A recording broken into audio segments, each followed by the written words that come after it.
Good morning, guys. My name is Steve. Thank you for stopping by my channel. Today we're going to be riding to the village of Tyneham, or Tyneham. I'm not really sure how you pronounce this properly, but I'm sure we're going to hear the correct pronunciation in the video itself. This is a Dorset village lost to time.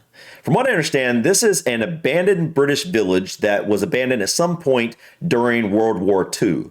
I believe it was abandoned in 1943, but I really don't have the backstory behind this. I'm not really sure why this village was abandoned, but supposedly at one point it was a thriving place and it was just a fully functioning community. And then for some reason during World War II, it had to be abandoned. And from what I understand, it basically still has, as we can see here, a lot of the infrastructure, still intact and whatnot. It seems like the roofs are gone, I guess, in some of these buildings or whatnot. But, I think this place, based off the thumbnails that I've seen when I was looking for this particular video, the thumbnails make this place look really cool. I've always loved exploring abandoned places. Granted, I've never really explored something abandoned like this, like a fully functioning town that still seems to have, a lot of the structures intact and whatnot. But, I've explored abandoned buildings, factories, abandoned houses and farms and things like that. And I've always enjoyed, exploring those places because it's just really interesting to kind of daydream and picture what life was like at these places when they were, in use and when they were lived in. And in this case, when this happened to be a fully functioning community. So anyways, guys, I've had a number of people recommend that I check this out in a couple of different videos. And I think this will just be something that'll be really interesting to, learn about. So I think this will have something to do with World War II itself. I think that the war itself is the reason that this place was probably abandoned, but I don't really know exactly why it was abandoned. But anyways, guys, enough rambling for me. Let's go ahead and dive in and check out the village of Tyneham, a Dorset village lost to time. Oh, this is Tyneham. A lost Dorset village. It's a really sad place, actually. In November of 1943, the government just basically told all the villagers to leave. They did, and they had just 28 days to pack up everything that they owned and move out. Yep. So December the 17th, the last resident left. Yeah, just a week before Christmas. This was handed over to the Ministry of Defence for the war efforts and for training. Churchill promised he would hand it back to the villagers. He did, but that never happened. Sadly, it never happened. Yeah, in 1948, the Cold War was ramping up, and the Ministry of Defence decided to keep the site, use it for training, and the villagers never returned. So we will have a little explore. Wow.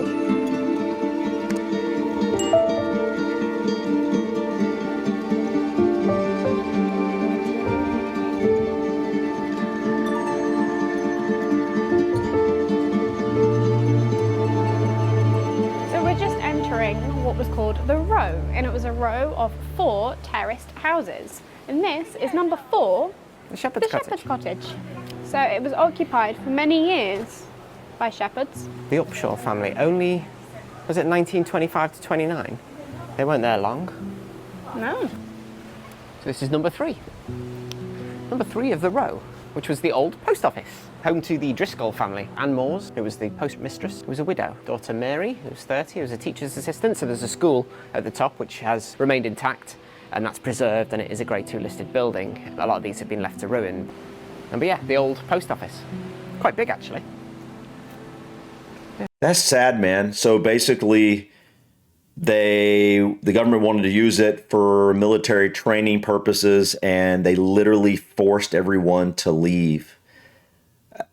Did these people did they get paid at least? I mean, it doesn't sound like they even got paid. I don't know for sure, but they were made to leave their homes and promised that they could come back, and they never were allowed to. That's so sad, man. Government shouldn't be able to do something like that, period. You shouldn't be able to just have your home taken away from you like that. It's wrong, man.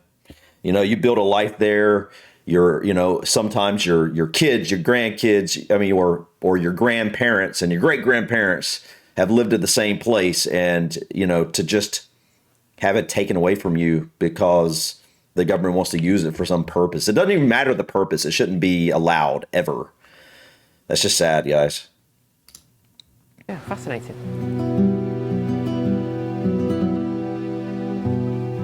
number 2 of the row. This is number 2, the labourer's cottage. This whole village relied really, really heavily on farming and also fishing. Obviously, we're not far from the sea. So yeah, that's what their main source of income and work was. Yeah. So you had labourers, did they? Ah, the schoolhouse.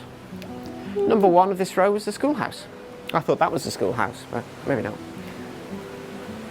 Home of teachers, so that'll be why it was the schoolhouse. It wasn't actually the school itself, but it housed the teachers Annie Fry, Laura Woodman, Malvina Pritchard and Leonora Hearn.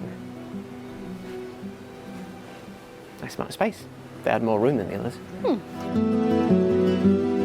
It's beautiful. Like, I could tell these structures were really beautiful when they were built. I just love the rock, So there the we have stone it. buildings This like row that. of 4 terraces consisted of the schoolhouse, the post office, the labourer's cottage, and the shepherd's cottage.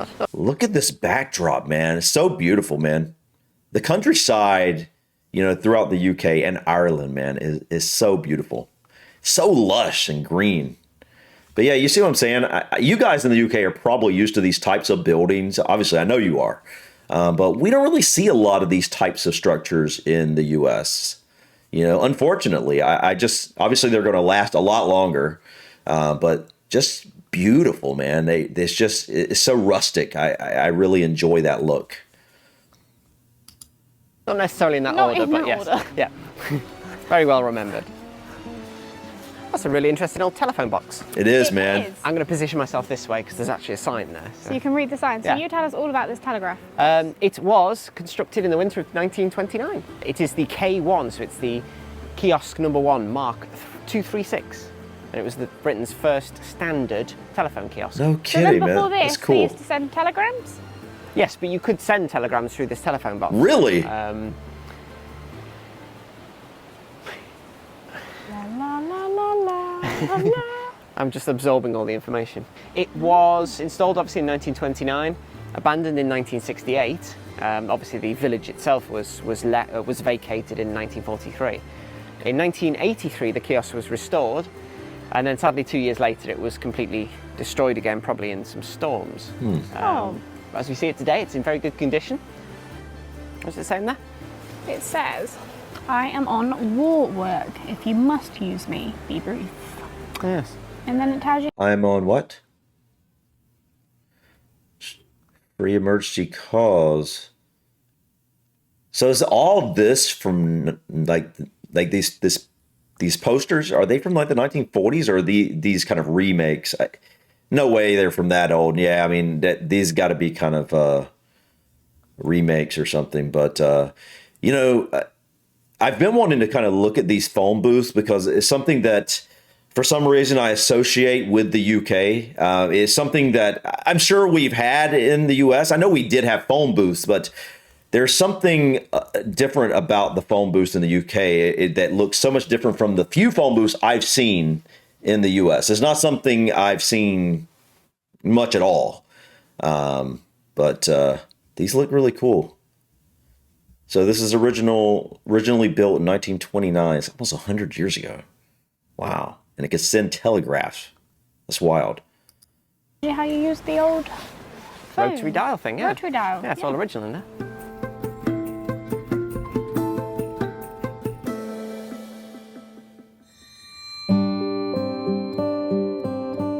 It's also a nice, peaceful place to walk.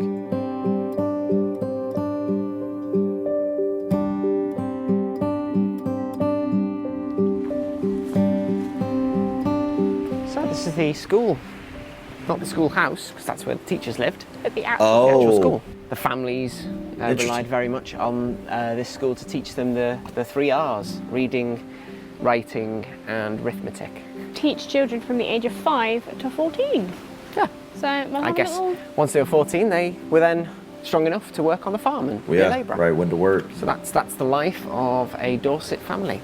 Have a look inside.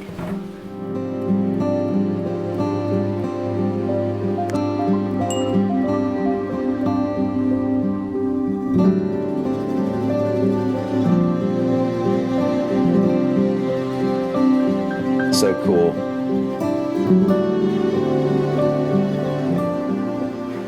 Almost as though it's been abandoned for... It's just as if the children have just sort of walked out, just stepped outside for a bit. So you've got still all of the old books, the old desks. So my question is, this type of stuff, was that original? I mean, is that just kind of something the people that are keeping this place up, so to speak, is that drawings they've done or something like that to kind of give it the just suddenly abandoned appearance? Or is this literally drawings and work that the school kids did that they found here and they've just put out? That's wild if so, because I mean, this is like, what, 80 years ago this year? Wow.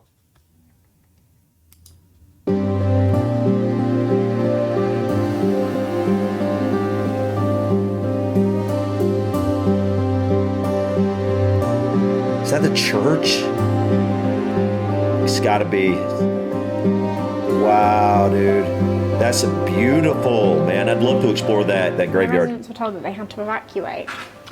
Tyneham When they Church. all left, they pinned a note to the church door that read, "Please treat the church and houses with care. We have given up our homes, where many of us have lived for generations, Wow. to help win the war to keep men free. We will return one day and thank you for treating the village kindly." That's crazy, man. That's so sad, man. I mean, I can just imagine, you've built your life here. Your parents, your grandparents built their lives here and you just gave it up. And it sounds like it was by force. It doesn't sound like, I mean, some of them may have been like, we're this is a noble purpose maybe, but still, I don't think it's something they wanted to do, who wants to give up their entire life basically to move somewhere else that they don't know about.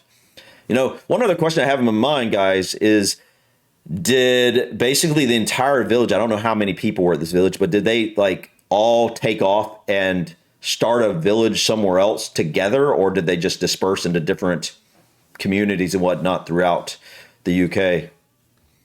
That's so sad though, man.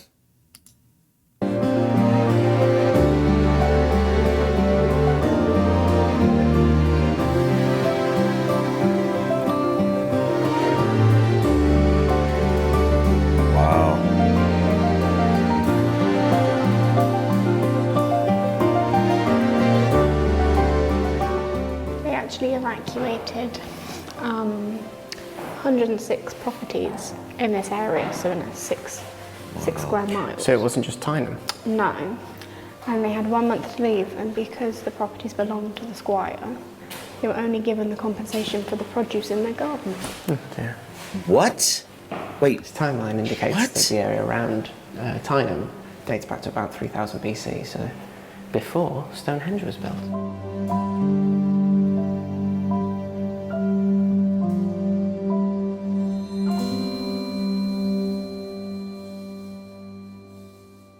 It's really peaceful, man.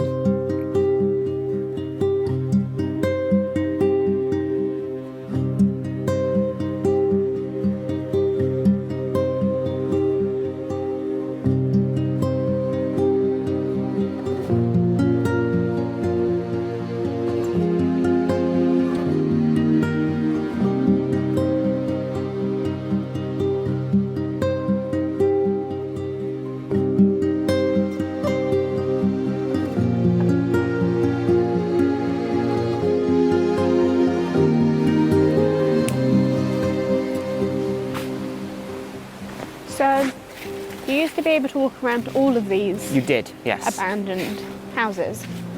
But obviously, as they've come more and more into disrepair, they've become too dangerous. Yes. They are at risk of falling in. So, they've put up all of these fences. The area all around Tyneham is very much kind of active military training ground. So quite often they'll do live firing and training. There'll be tanks rolling through, and obviously some parts of the Lulworth Rangers walks are closed off for safety reasons, because you don't want to get shot at. If you're planning... Real quick, guys, he just made an interesting point, or they did, about how a lot of these old houses are, at risk of falling in. They're decrepit now and whatnot. And obviously you can see that to a certain extent. But isn't that so interesting how if people were living here, they're not necessarily doing anything specific to the walls or anything, but for some reason, people's energy living within a place keeps the place alive. But when no one lives there anymore, it dies. I've seen this countless of times with houses. You have, people living on a farm, for example, in a farmhouse, and, they lived there for hundreds of years, and it's like everything's fine. They aren't particularly doing anything special to the roof or the walls or anything. But for some reason, when they leave 20, 30 years later, the whole structure is about to cave in and fall down. And it's just so fascinating how the only difference really is that the energy of a person was living in the structure, and it kept the house alive. And then the energy of the humans leave and the structure dies as well. I don't understand that, but it's so, you see it over and over and over again in a house or a building. People are doing their thing in there, and then as soon as they leave, the place starts falling apart. It's just so weird, so interesting. In a trip here, then check in advance to see if the walks and the land is open to the public. Kind of like the public walk we looked at the other day.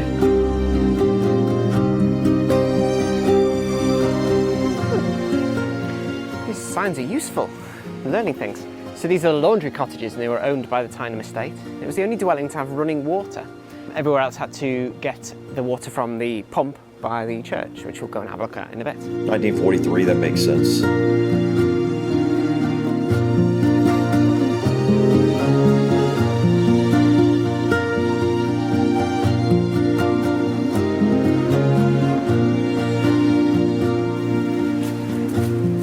And here we have The drinking fountain. Oh. so all the villages, 1853. apart from the ones in the laundry cottages, would have to come here to get their Have to come water. here. And I think this is the other thing that is grade 2 listed.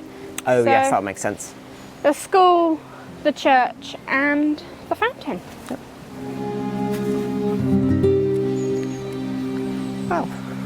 Well, that was our little guide to Tyneham. A slightly more somber video for us. Yes. Hope you've enjoyed it. If you have, then please subscribe, Hit the like button. and we'll see you in a video coming really soon.